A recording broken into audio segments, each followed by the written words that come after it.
Hey guys, and welcome to another episode of my career mode series. One of the things that I've been thinking about doing is going into the catalog and seeing what they have there. I know I go in there for boots and things like that, but I thought about maybe checking out something else that they have called Scout a Future Star. Basically what it does is it sends out a scout for you. You don't need to hire a scout, and it'll bring back a player that it thinks will be a future star for you. So I went ahead and went to the catalog and bought that thing there. And hopefully they bring back a player that will be really, really good. You see there that they've sent out the scout, and in a few days he'll come back with a player that I think will be able to contribute to the team. Maybe not right now, but in the future. And another one of those people that I think is going to be able to contribute in the future is Curtis Weston. He is sitting in our scouting report right now. I'm not going to sign him quite yet because his overall could go up and down, but he is looking like a very solid young English player, and so I look forward to signing him when I know a little bit more about him. But next up we have a game against Bolton,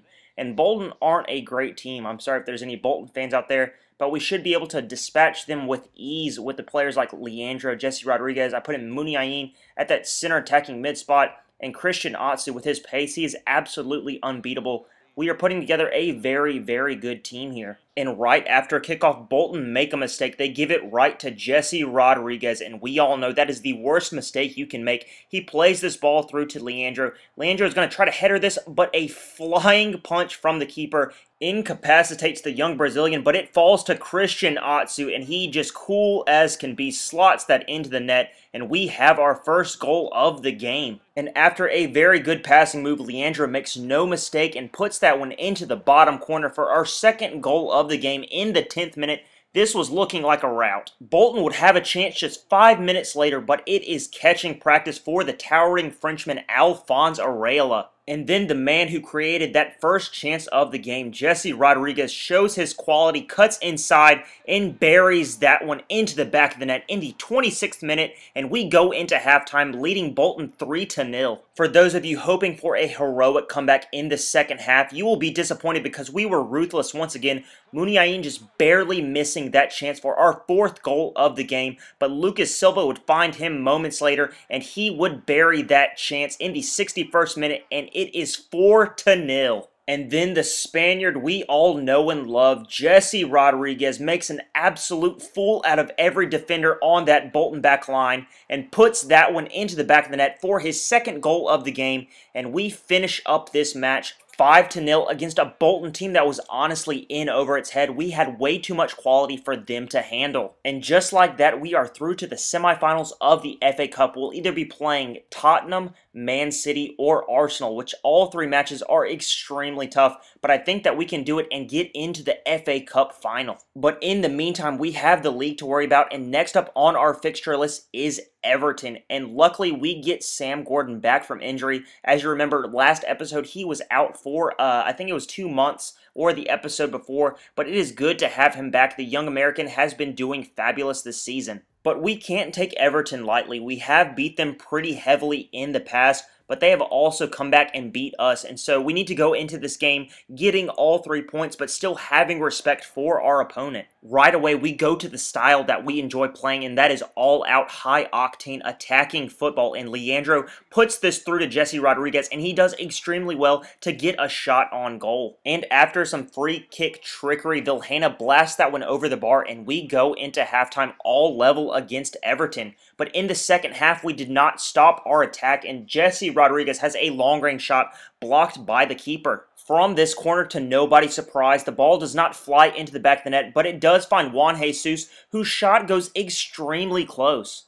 All of the danger was coming from one man, you guessed it, Jesse Rodriguez. He was having shots right and left, but the keeper was having the game of his life. Try as he might, however, he could not keep J-Rod out for long, and in the 72nd minute, he busts down the door, and we get our first goal of the game. And after that first goal, J-Rod says, "Thank you, may I have another?" And in the 82nd minute, he seals all 3 points, and we win yet another game against Everton, this time 2-0. After that great result, we get an email with quite a few pieces of interesting news, and one of those is that our scout has returned with our future star, and that man's name is Tom Senda. He is a right back, 14 years old, English with a 72 to 94 potential. So he is looking quite nice. One of the other pieces of news is that Arsenal has offered us a job as their manager, and we are going to go ahead and send that back and say, no way, Jose, because we need to bring Swansea to the heights of European football.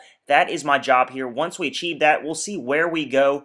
We might stay with Swansea. We might go to another league. But right now, Thiago Alves has a job to do, and he is staying in Wales. Next up, we have a game against Aston Villa. And after controlling the game so thoroughly against Everton, I didn't worry too much about Aston Villa. They're kind of a rebuilding team like we are right now. They have a lot of young players, Christian Benteke being the main one that I'm worried about.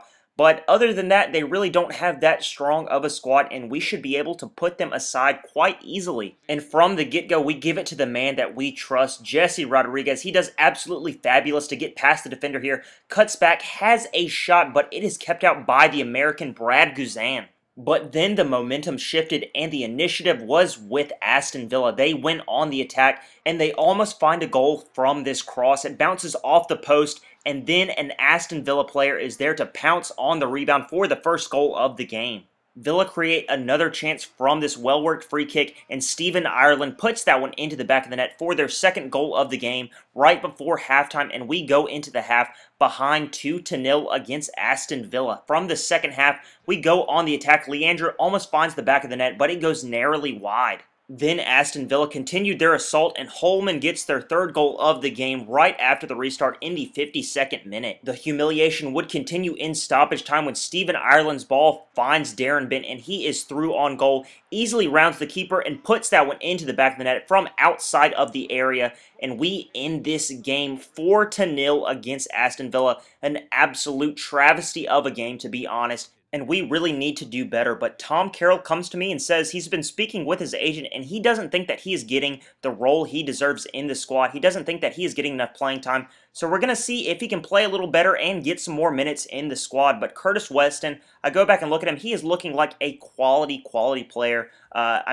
On that right-hand side, he's someone that we really need to back up Christian Atsu. So I go ahead and sign him to our youth squad and see what he can do in that capacity. And next up, we have a game for redemption against Reading. They are in the relegation places right now, so we should be able to get all 3 points, even though that's what I said against Aston Villa.